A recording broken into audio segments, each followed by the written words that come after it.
Section 1. John Helston, a student from London University, wants to know some information about a 21st conference. You'll hear a conversation between John and university staff. Now you have some time to look at questions 1 to 5.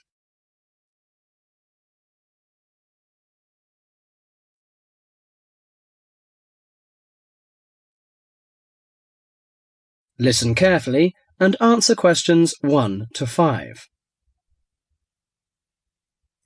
University, good morning. Oh, good morning. Can you put me through to the School of Architecture, please? Certainly. School of Architecture, Professor Dawson's office. Oh, good morning. I was wondering if you could give me some information about the forthcoming Architecture 21st Conference, dates, enrolment procedures, costs, that sort of thing. Certainly. When exactly is the conference? Well, the conference runs for 3 days, from the 18th to the 20th of October. 18th to 20th of October? Oh, good. I'll still be here then. And where exactly is it being held? Is it at the university, as in previous years? No, it's actually being held at the Pacific Hotel. We've rather outgrown the university conference facilities, so we've opted for this new venue. Right, Paradise Hotel. No, Pacific Hotel. Oh, right. And presumably we can get accommodation at the hotel? Yes, but you'll need to contact them direct to arrange that. I'll give you the number for hotel reservations. Have you got a pen ready? Yeah, go ahead. It's area code 07 and then 933 2233. Okay, and what's the registration fee? Individual fees are $300 for the 3 days or $120 a day if you only wanted to attend for 1 day. Are there any student concessions? Oh, sure. There's a 50% concession for students, and that's $150 for the 3 days or $60 a day. And am I too late to offer to give a talk? Oh, I'm pretty sure you've missed the deadline for that. Oh, really? But I've only just arrived here in Australia. Is there any way I could have a paper accepted? Well, you'd need to talk to Professor Dawson. He's the person organising the conference this year. I can put you through if you like. Oh, yes, please. That'd be great. Oh, and can I just check the spelling of his name? Is that Dawson? Yes, that's correct. Before you hear the rest of the talk, you have some time to look at questions 6 to 10.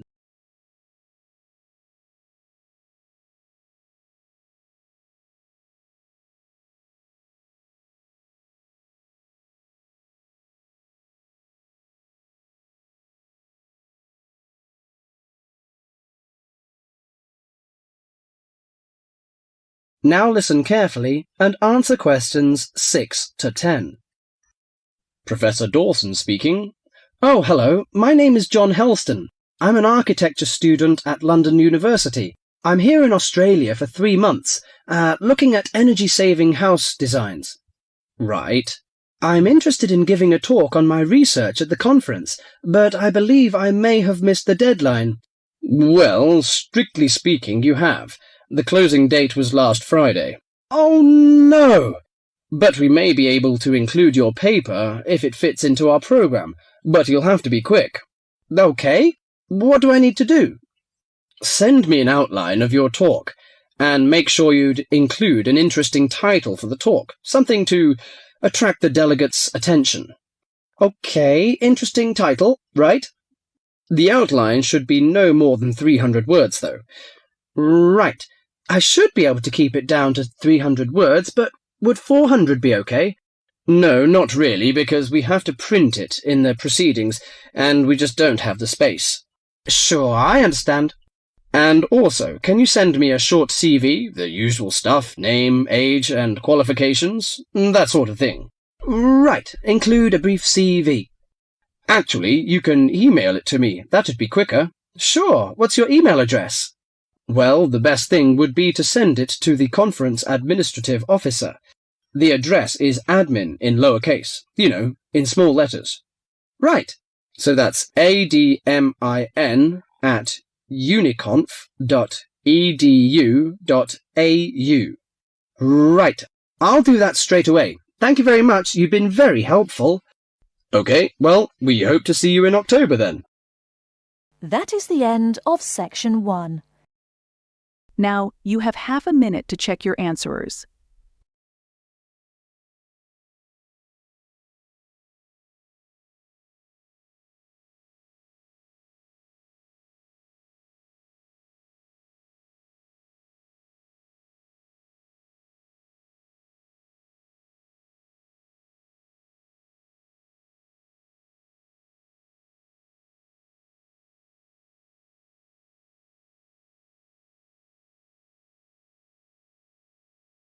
Section 2.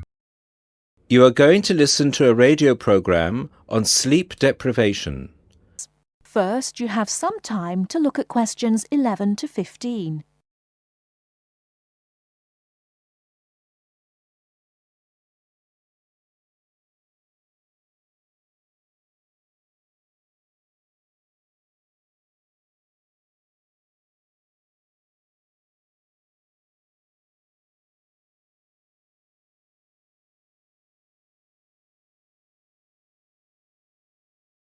Now, listen carefully and answer questions 11 to 15.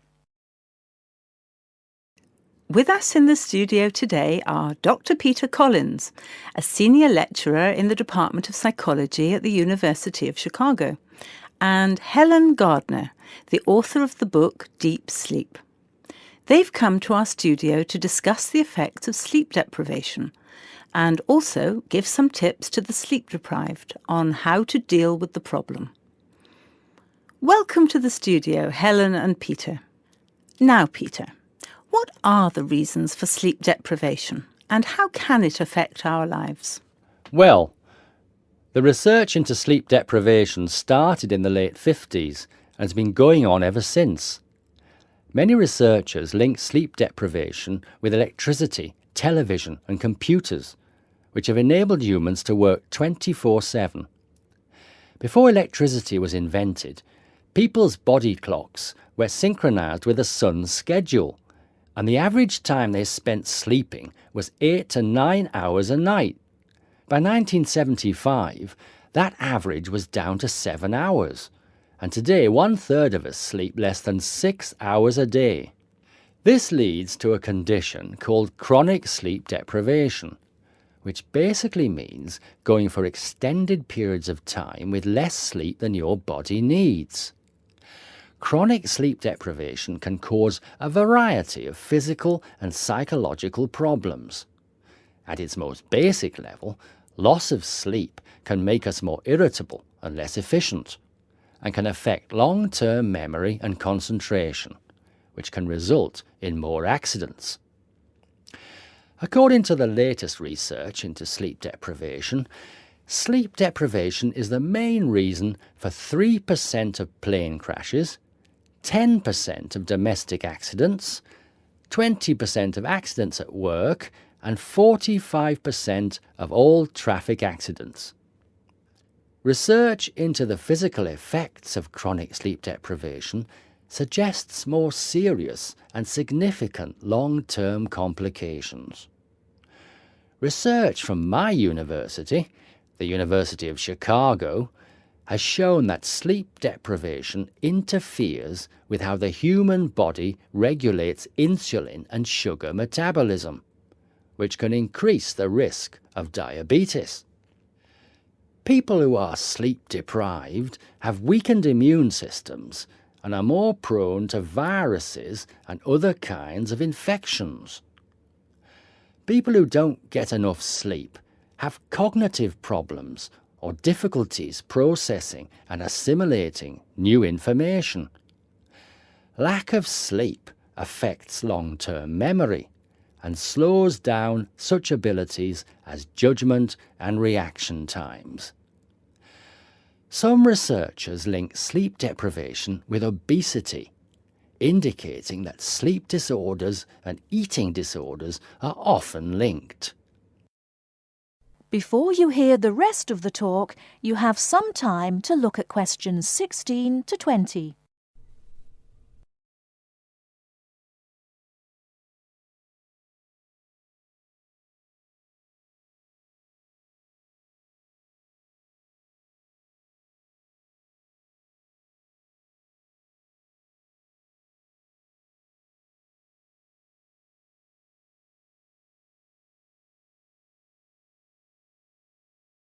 Now listen and answer questions 16 to 20. Helen, you've done a fair amount of research for your recent book on helping people deal with sleeping problems. Could you give our listeners some tips on managing their sleep? Well, if you spend several hours a night tossing and turning in bed, trying to fall asleep, you first have to find out how much sleep you need. To do so, you'll need to try and sleep 6 to 9 hours a night. Set aside 3 days for the experiment. It's best to do it on a long weekend or a holiday to ensure it doesn't get interrupted. During the experiment, you should go to bed at the same time every night and give yourself 6, 7, 8 or 9 hours of sleep. Then monitor the way you feel throughout the day to find out how many hours of sleep you need in order to feel your best. Once you find out how much sleep you need, you can work on improving the quality of your sleep. The main secret here is to allow yourself 1 or 2 hours to relax before going to bed. You may want to try and have a warm shower or bath before going to bed. Doing some quiet activities such as reading or filing can help some people relax. A warm drink in bed helps to induce sleepiness. Some people take up yoga or meditation to help them relax at night. Different techniques will work for different people, so it's best to experiment and find the one that suits you best. You should definitely avoid using technology before going to bed. Activities such as playing video games, watching TV, and others which require you to use your attention can stop you from falling asleep. Avoid eating before going to bed. A late dinner can disrupt your sleep. Not only is going to bed with a heavy stomach bad for digestion and can make you overweight, but it can also keep you awake for hours. Caffeine-rich drinks can increase your heart rate, which can stop you from falling asleep. Energy drinks also have the same effect on your body. You should avoid drinking these at night. The same goes for vigorous physical exercise such as weightlifting or working out on a treadmill. In many cases, you can reset your body clock and make it tick for you by changing your lifestyle. If your sleep deprivation is severe, it's always best to seek professional advice and get an appointment with your doctor, who might prescribe you sleeping pills. Thank you, Helen. We'll be back after the break and we'll be answering questions we've received from our listeners. That is the end of section 2. Now, you have half a minute to check your answerers.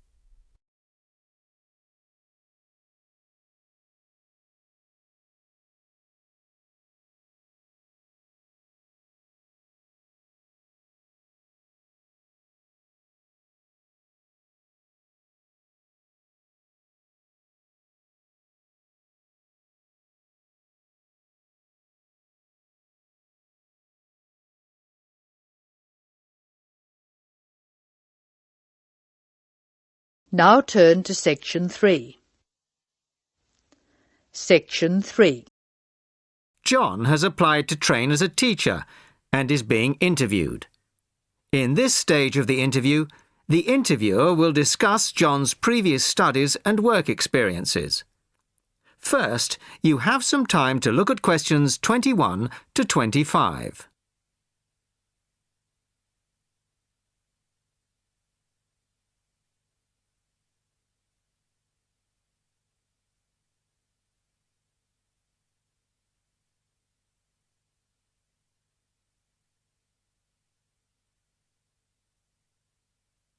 Listen carefully to the first part of the conversation and answer questions 21 to 25. Hello, come in and take a seat. You are John Evans? Yes, I am. Well, as I'm sure you're aware, the purpose of this part of the interview is to go over your CV and talk a little further about your previous studies and experiences. Yes. So, your first degree was in French, of course? Yes, with a minor in film studies. An interesting combination. Mostly French films, presumably? Well, European cinema in general, but with a bias towards French cinema. Ah, and your degree took 4 years? Yes. In the third year, I was an exchange student at Bruges University in Belgium. I was there for a full academic year, 9 months. Right.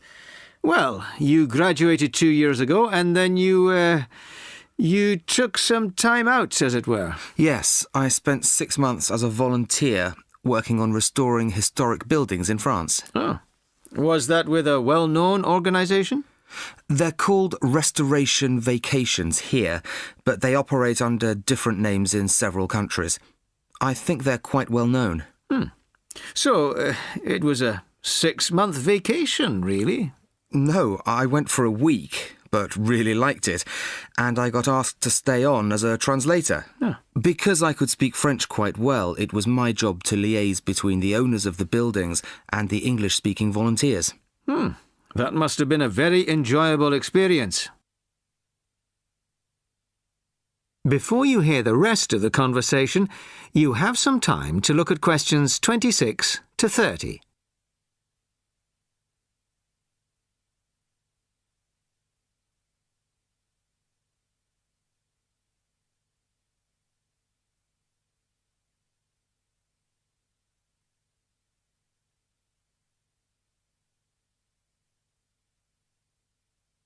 Now listen and answer questions 26 to 30. Well, it was certainly a very enjoyable experience to begin with, but after the first 3 months or so, I actually got a bit bored. I was talking about the same things every day. Bricks, cement, window frames, that kind of thing. It wasn't really stretching my French. Also, I wasn't getting paid, just free accommodation and food, plus some pocket money. I see. So then you started working for a bank in Paris. BCFC, I think. Yes. Were you doing entirely translating again?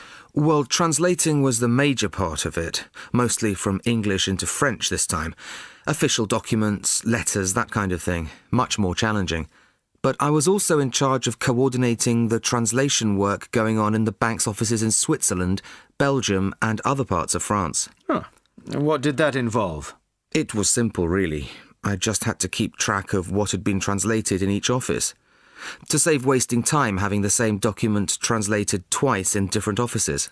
So, you stayed there for a year and a half, and then you left. Why was that? Simple. To apply for this course. I see.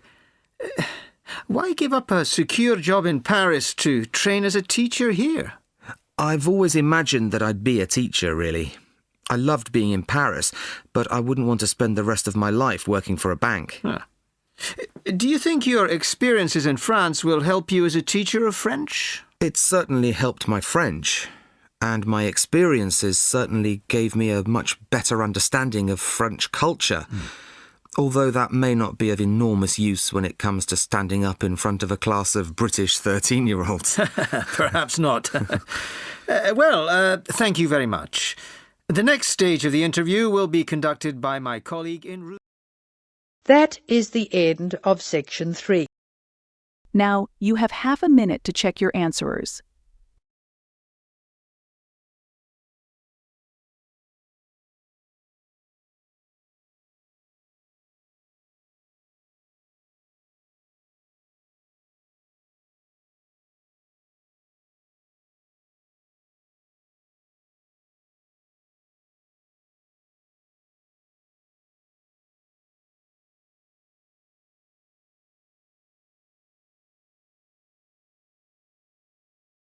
Now turn to section 4. First, you have some time to look at question 31 to 40.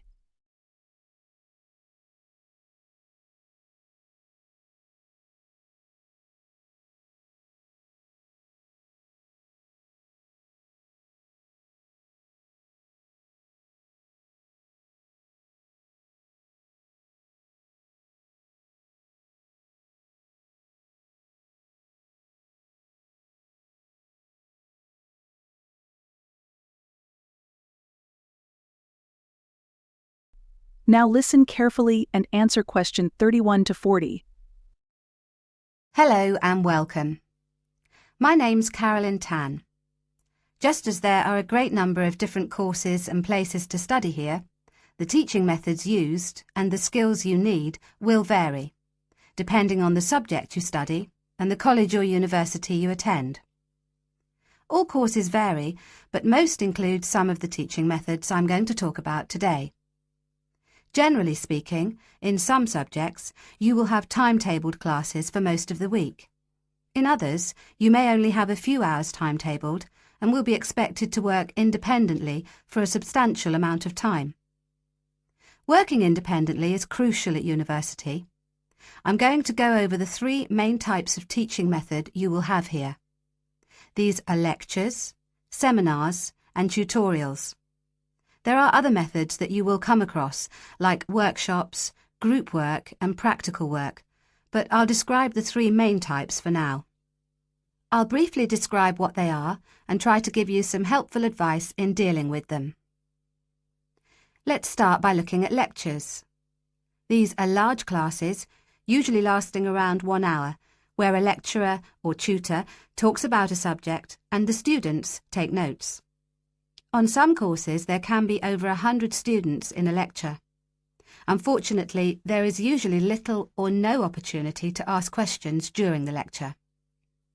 Lectures are usually intended to do three things. Firstly, to guide you through the course by explaining the main points of a topic. Secondly, to introduce new topics for further study or debate. And thirdly, to give you the most up-to-date information that may not be included in textbooks. So as you can see, it's essential to go to lectures. Of course, you need to take notes in lectures. Remember, you don't need to write down everything the lecturer says. Try to concentrate on the main points and important details. Most lecturers use stories, examples, and even jokes to illustrate a point. And you shouldn't write these down. When you take notes in lectures, abbreviations and symbols for common words and terms can help you write faster. If there is something you don't understand, make a note to ask after the lecture or in a tutorial. Most students try to write up their notes after a lecture. It's a good idea to try to be organised. Keep your notes from your lectures in order in a file, but don't just file the notes away until your exams. Read through them regularly, as this will help you with your revision. It's really important to go over your lectures. As an international student, the lecturer will recognise that you may need more help in lectures and that you may want to record the lecture on a digital recorder. If you do want to do this, ask the lecturer's permission first. They will usually agree. Finally, don't worry if you find it difficult to understand the lecturer at first. This will get easier as you get used to their style and as your English improves. OK, that's enough about lectures. Let's have a look at seminars now. Seminars are smaller classes where students and a tutor discuss a topic, and they often last about the same time, if not longer than lectures. You will know in advance what the topic is, and the tutor will usually ask some students to prepare a short presentation for discussion. Seminars are usually meant to encourage debate about an issue. This means different opinions will be expressed by the tutor and students. The aim is not for students to be told the correct answer, but to understand different arguments and make judgments about them. This process helps you learn to analyse topics critically. Some international students find that seminars can be a bit frightening, especially if they're not used to this kind of teaching. Don't worry. Many other students feel the same at first. Participating actively in seminars is an important part of the learning process, so try to contribute, even if it seems difficult at first. It is best to do some reading before each seminar, so that you are familiar with the topic and can follow and contribute to the discussion. It may help you to make notes before the seminar of any points you would like to make.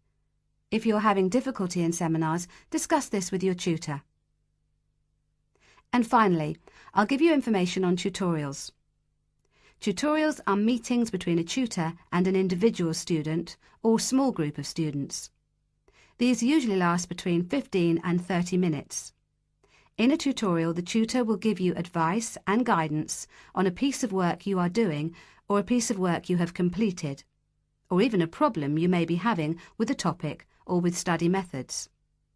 You should try to ask questions during tutorials about your work or about topics raised in lectures and seminars. Well, that's all for teaching methods. I'll go on now to talk about the different kinds of exam. That is the end of section 4. Now, you have half a minute to check your answerers.